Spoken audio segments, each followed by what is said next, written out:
Be clean. Mark 1:41. உமது நோய் நீங்குக. இது கிறிஸ்து வழங்கும் வாழ்வு தரும் நற்செய்தி. கிறிஸ்துவே உமக்கு புகழ். இயேசுவில் அன்பார்ந்த சகோதர சகோதரிகளே, அன்பார்ந்த தொலைக்காட்சி விசுவாசிகளே, சங்கீதம் 51:7. Remove my sin and I will be clean. Wash me and I will be whiter than snow. என் பாவத்தை நீக்கியருளும், நான் தூய்மையாவேன். என்னை கழுவியருளும், உறைபனியிலும் வெண்மையாவேன். Listen to his voice, harden not your hearts. சங்கீதம் 95:7-8. அவரது குரலுக்கு செவி கொடுங்கள், உங்கள் இதயத்தை கடினப்படுத்திக் கொள்ளாதீர்கள். ஒரு ஆப்பிரிக்க நாட்டு கவிதை ஒன்று இவ்வாறு போகிறது. Eat and drink together, talk and laugh together, enjoy life together, but never call it friendship until you have wept together. ஒன்று சேர்ந்து உண்டு குடியுங்கள், பேசி சிரியுங்கள், வாழ்வை ரசியுங்கள். ஆனால் ஒன்று சேர்ந்து நீங்கள் அழாத வரை அதை நட்பு என்று அழைக்காதீர்கள். இறைவன் தன்னுடைய ஏககுமாரனாம் நம் ஆண்டவர் இயேசு கிறிஸ்துவை இவ்வுலகிற்கு அனுப்பியது நம்மோடு சேர்ந்து வாழ. ஆகவேதான் வார்த்தை மனு உருவானார், நம்மிடையே குடிகொண்டார் என்று சொல்லி ஜெபிக்கின்றோம். 3 வேளைகளிலும் நம்மோடு இருந்து வாழுகின்ற கடவுள், வாழும் தெய்வம், தேடும் தேவன். எனவே இயேசு கிறிஸ்துவுக்கு மிக சிறந்த ஒரு சிறப்பு இயல்பு, அவர் நம்மோடு இருந்து இயங்குகின்ற இறைவன். இன்பத்திலும் சரி, துன்பத்திலும் சரி. திருமண வாக்குறுதியிலும் இதைத்தான் கொடுக்கின்றார்கள் மணமக்கள். இன்பத்திலும் துன்பத்திலும், உடல் நலத்திலும் நோயிலும் என்றும் பிரமாணிக்கமாக இருத்தல். ஆங்கிலத்திலே அருமையாக இது சொல்லப்படுகிறது, in times of good and in times of bad. எல்லா நேரங்களும் ஒரே மாதிரி இருப்பதில்லை, ஏற்றத்தாழ்வுகள். ஆகவே எல்லா நேரங்களிலும், அப்படிப்பட்ட நேரங்களிலும் ஒன்றாக இருத்தல், இன்பத்திலும் சரி, துன்பத்திலும் சரி, மகிழ்ச்சியிலும் சரி, வேதனையிலும் சரி, ஒன்றாக இருந்து செயல்படுதல். அது வீட்டில் கணவன் மனைவியாக இருந்தாலும் சரி, தாய் தந்தை பிள்ளைகளாக இருந்தாலும் சரி, அல்லது நண்பர்களாக இருந்தாலும் சரி, இந்த உறவு என்பது இன்பத்திலும் துன்பத்திலும். பல சமயங்களில் மகிழ்ச்சியாக இருக்கும்போது, நல்ல நிலையில் இருக்கும் பொழுது நிறைய நண்பர்கள் இருப்பார்கள். கொஞ்சம் துவண்டு விட்டால், யானை படுத்தால் காக்காய் கூட வந்து தைரியமாக உட்கார்ந்து அதனுடைய முதுகை குத்தி கொண்டு இருக்குமாம். அவ்வாறு சில சமயங்களில் வாழ்க்கையில் நொடிப்பு ஏற்படும் பொழுது அந்த நேரத்தில் யார் நமக்கு துணையாக இருக்கிறார்கள், பக்கபலமாக இருக்கிறார்கள், அதுதான் உண்மையான நட்பு. When I dig others out of trouble, I find a place to bury my own. பிறரை துன்பத்திலிருந்து வெளியேற்றுகையில் எனது துன்பங்களை புதைக்க ஓரிடத்தை நான் காண்கிறேன்.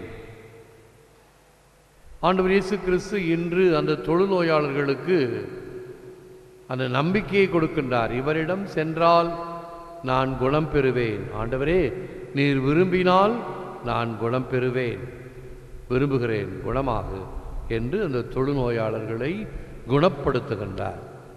யாரெல்லாம் விசுவாசத்துடனும் நம்பிக்கையுடனும் ஆண்டவரை நாடி தேடி வருகிறார்களோ அவர்கள் வாழ்வின் புதிய மாற்றத்தை காண்பார்கள். A new lease of life.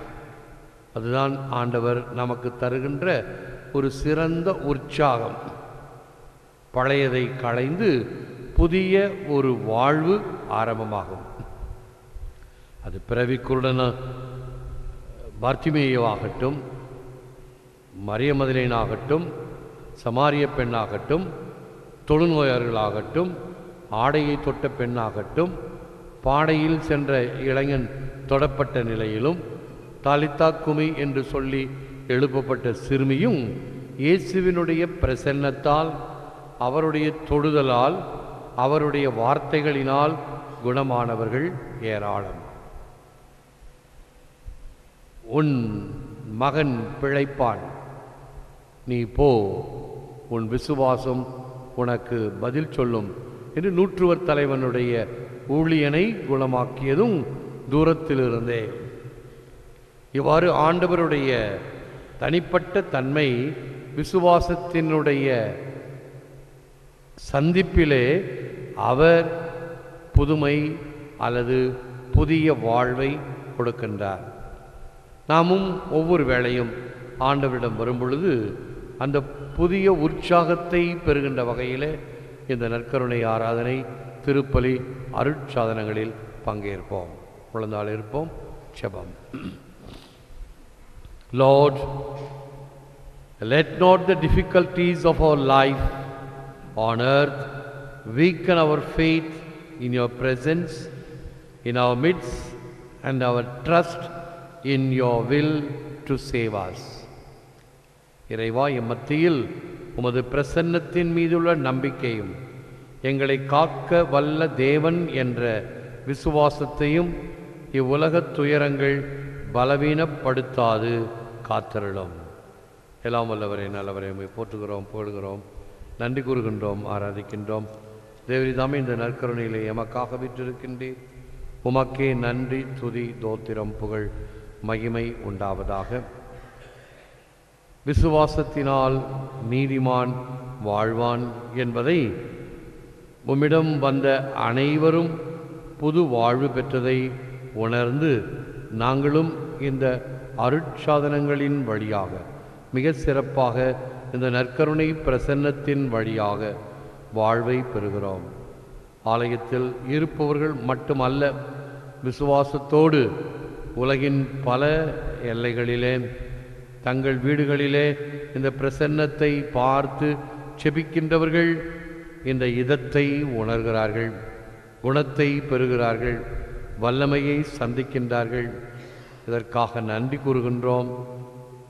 உம்முடைய பிரசன்னத்திற்காகவும் உம்முடைய அன்புக்காகவும் நாங்கள் என்றும் நன்றி கடன் பட்டிருக்கிறோம். வாழ்க்கையில் எமக்கு நீர் செய்கின்ற அனைத்து நன்மைகளுக்காகவும் நன்றி பாராட்டுகிறோம். குறிப்பாக இந்த நற்செய்தி அறிவிப்பு பணியிலே உம்முடைய பிரசன்னத்தையும் வார்த்தைகளையும் அருட்சாதனங்களையும் வழிபாடுகளையும் இந்த ஊடகங்களின் வழியாக வெளி உலகிற்கு கொடுத்து கொண்டிருக்கிறோம். இதில் எல்லோரும் பங்கேற்க வேண்டுமாய் செபிக்கின்றோம். நேற்று ஒரு நேயர் கனடா நாட்டிலிருந்து, நான் மறையுறையில் சொன்னேன், 14 டிகிரி -14 டிகிரி அல்ல -30 டிகிரியிலே நாங்கள் இங்கு குளிரில் விரைத்து கொண்டிருக்கிறோம். அப்படிப்பட்ட நிலையிலும் இந்த நற்கருணை பிரசன்னம், இந்த திருப்பலி எங்கள் வீடுகளிலே ஒளிர்ந்து மெளிர்ந்து எங்களை சூடாக்கி கொண்டிருக்கிறது. ஆகவே இந்த பணியை செய்கின்ற உங்களுக்கு உதவும் வகையில் இன்னும் அநேகர் இதில் பங்கேற்க வேண்டும் என்று அநேகருக்கு இந்த செய்திகளை SMS வழியாகவும் இமெயில் வழியாகவும் கொடுத்து கொண்டிருக்கிறேன் என்று இந்த நற்செய்தி அறிவிப்பை இன்னும் அவர் தன்னுடைய பொறுப்பிலே அறிவித்து கொண்டிருக்க தன்மைக்காக நன்றி கூறுகிறோம். இதுபோன்று ஒவ்வொருவரும் உம்முடைய அன்பின் பெருக்கை பிறருக்கு அறிவிக்க அவன் எங்கும் இது செயல்பட நல்ல மனங்களை உருவாக்கியறலும். எங்கள் ஜெபத்தை கேளும்.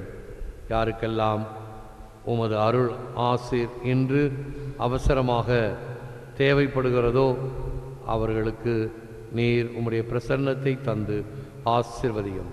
ஆபத்துக்கள் விபத்துக்கள் மத்தியில் தனிமையில் வாடுவோர் இன்னும் பல வகையான சூழ்நிலைகளிலே வாடிக்கொண்டிருப்பவர்கள், மனித மாச்சரியத்தினால் கலங்கி கொண்டிருப்பவர்கள், சிறு பிள்ளைகள், இளைஞர்கள், இளம் பெண்கள், இவர்களுக்காகவும் இந்த நேரத்தில் ஜெபிக்கின்றோம்.